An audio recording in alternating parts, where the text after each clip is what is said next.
Well, in general, the things that I want to say is that you can be whatever you want. If you want to become an MW, yes. If you want to become a good winemaker, yes, go for it. In general, never feel that you are less or never think that you're not enough. Just be brave, because everything is inside you. You have all the resources to go there. Just don't stop fighting. Listen to yourself, don't listen to others. Just focus on yourself, on your timing, because there is no rush. There is no need to rush. Just go and realize your dream. Welcome to Open Bars TV. Wine people drop by. We hit a record, sometimes pour a glass, and then see where the conversation goes. Oh my God, this is a very, very special edition of Open Bars TV because guess what? Guess who came to see us today? The first woman Italian master of wine. Yay! Everybody clap in the house. Hi, Stevie. Hello, everybody. So huge congratulations to you, of course, Cristina Mercuri. Now you have that two little thing, MW, yeah, next to it, and you've just made history for Italy. It's pretty amazing. The first Italian woman to become Master of Wine. Congrats. Huge congratulations. Thank you so much. No pressure. We're going to do a little bit different because you've been giving tons of interviews. So we need to know how fast the Master of Wine brain works. Oh, really fast. Okay, yes. So we're going to do a quick round of this or that. So not thinking too much. No long explanation, just master wine instinct. Yeah. Cristina Mercuri. Are you ready? Ready. Okay. Barolo or Brunello? Barolo.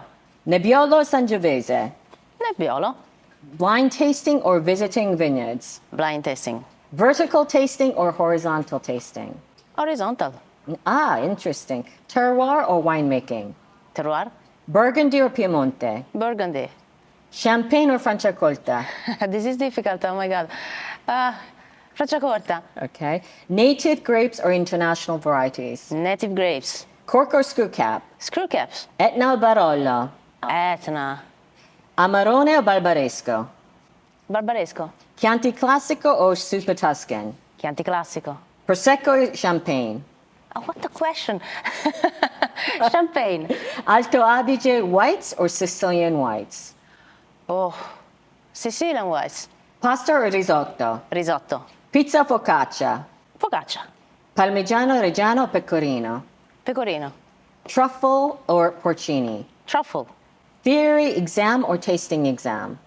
Wow. Tasting. Okay, I don't want to bring bad memories here, okay? No. Studying alone or tasting with friends? Alone. Flashcards or tasting groups? Cars. Fresh cars. Flashcards. Decant or pop and pour? Pop and pour. Wine book or wine podcast? Podcast. Morning coffee or evening wine? Evening wine. Vineyard walk or cellar tasting? Vineyard walk. Michelin restaurant or trattoria? Michelin restaurant. Heels or sneakers? Heels. City life or countryside? City life. Instagram or books? Instagram. Okay. And lastly, natural wine or classic wine? Classics. Okay. Wine influencer or wine critic? Critics. Scores or no scores? No scores. Expensive wine or underrated wine? Underrated. Collector bottles or everyday wines? Every day. Okay, all right. And that is our lightning rapid fire questions for Cristina Mercuri. Now we can start with our open bar session. So what can I say? How do you feel? How are you today? Really well and also relieved and happy and everything that I still don't understand. So it's a mix. Okay, so I'm going to ask you some personal questions today. Maybe our audience at large would like to ask. So first of all, do you remember exactly where you were when you found out you had become a Master of Wine? Of course, I did.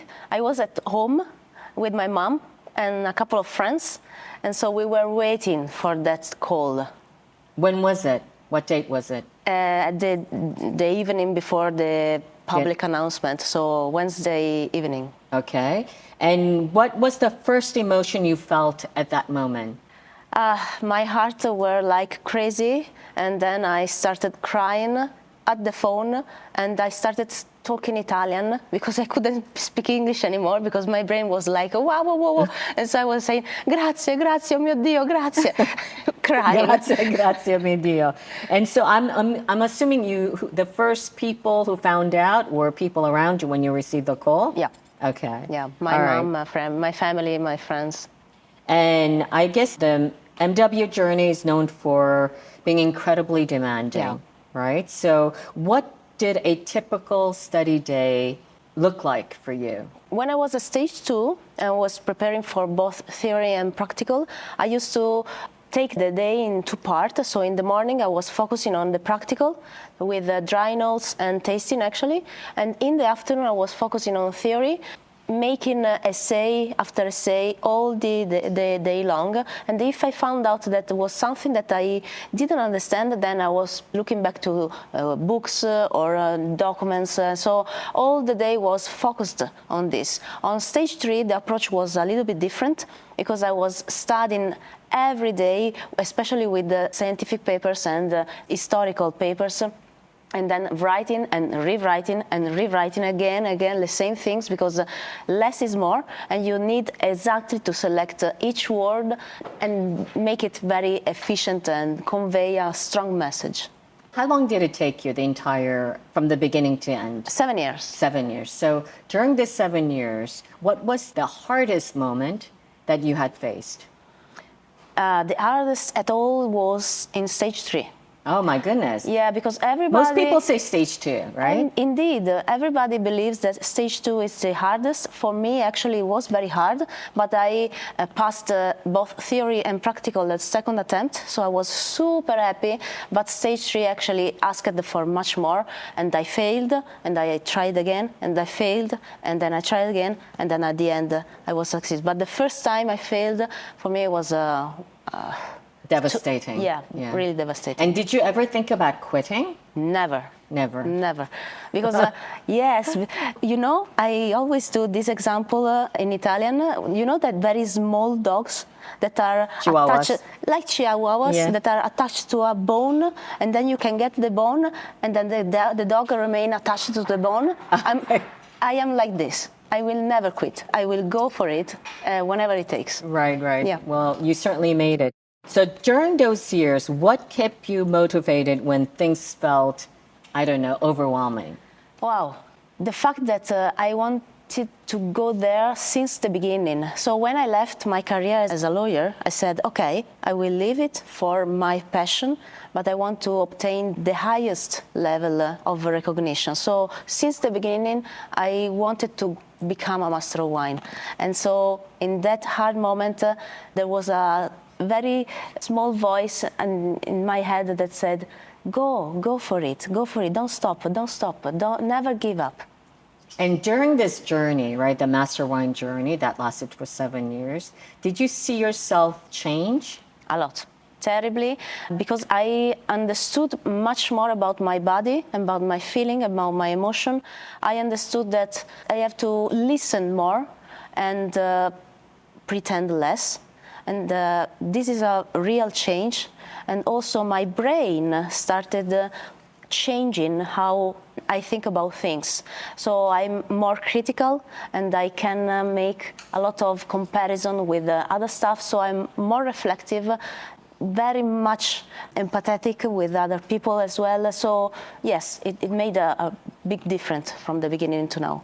I mean, I know it's just happened, right? It's been a month or 2? No, much less. Well, yes, more or less 1 month. 1 month, yeah, right? Yeah. So since it's happened, I know it's a very short time, but has your life already personally or professionally changed already? Yes, in both ways, because personally I'm making parties. Right. Okay. And so more parties. Very good. Yeah, celebrating with my friends, with people that I meet, with producers, with you. Probably I would love to celebrate with you. And yes, from a work perspective, I'm getting in touch with beautiful, interesting projects that I would really want to focus on. And so my life is slightly changing in a very good way. Yeah. So do you feel like, whether they're wine producers or other people, do you feel like they see you differently or they treat you differently since you become an MW?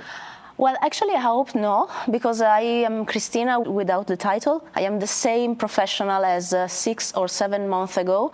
I understand that obtaining this recognition may change the way some producer actually talk to me, but the producer I already know, they are just happy with me and we celebrate and we spend good time together. So being the first woman to have this achievement, Yeah. right? The first woman to become an Italian master of wine. How do you personally feel about that? This is very complex question. And Because in a way, it's a big responsibility indeed, too, right? Indeed.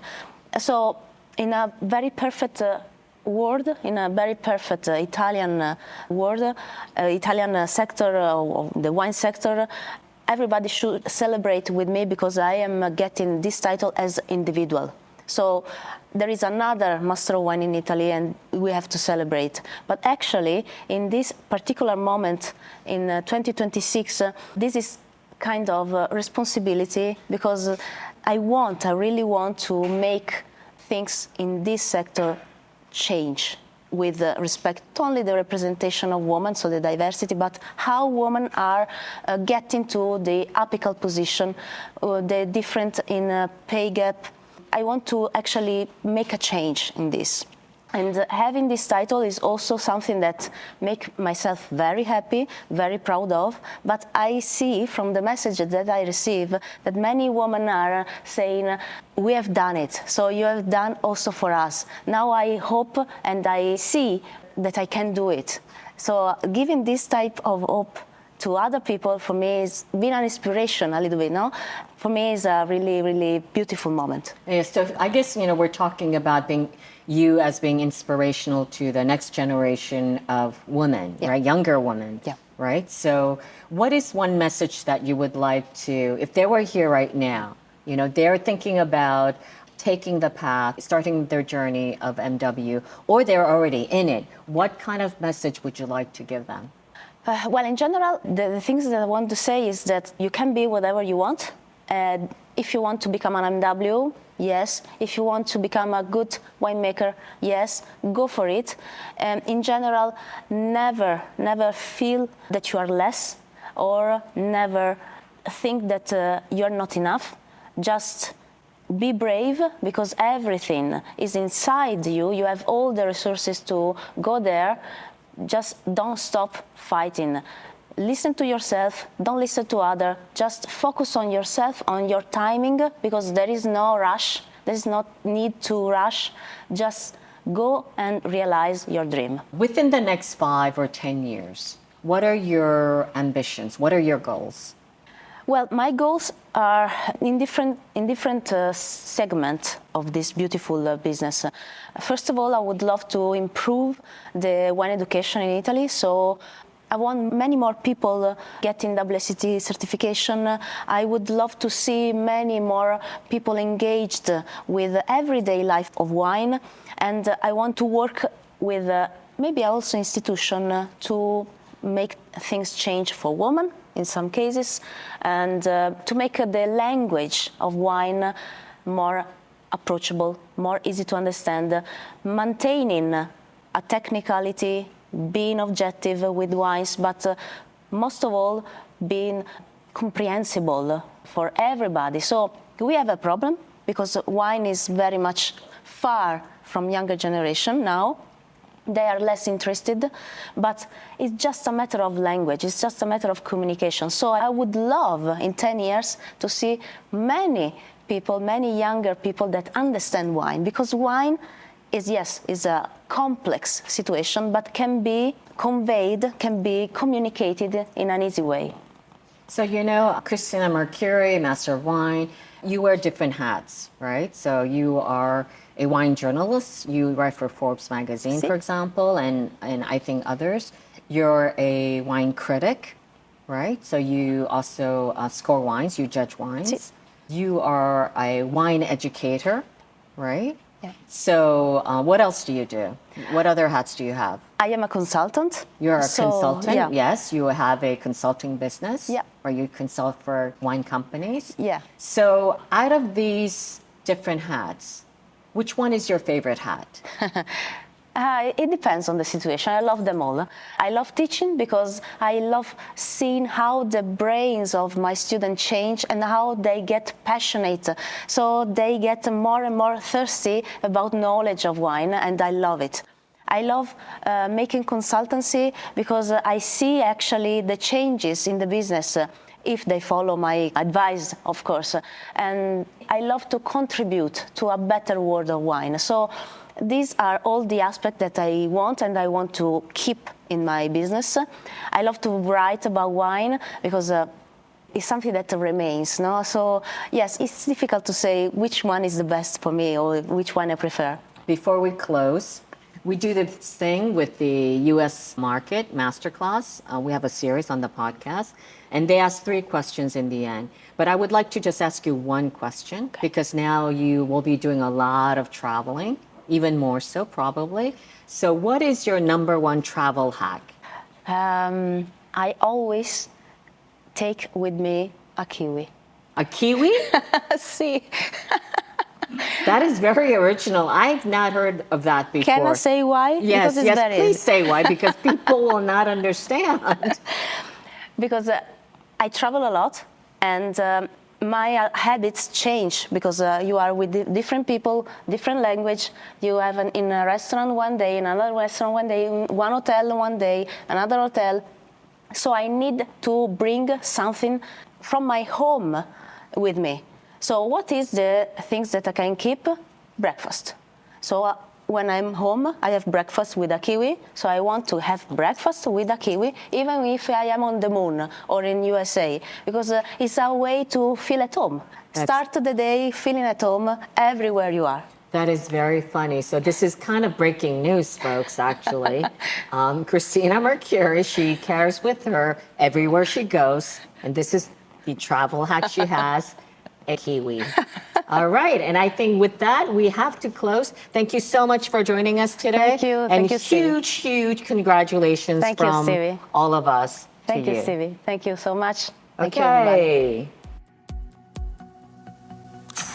Listen to the Italian Wine Podcast wherever you get your podcasts. We're on SoundCloud, Apple Podcasts, Spotify, Himalaya FM, and more. Don't forget to subscribe and rate the show. If you enjoy listening, please consider donating through ItalianWinePodcast.com. Any amount helps cover equipment, production, and publication costs. Until next time, cin cin.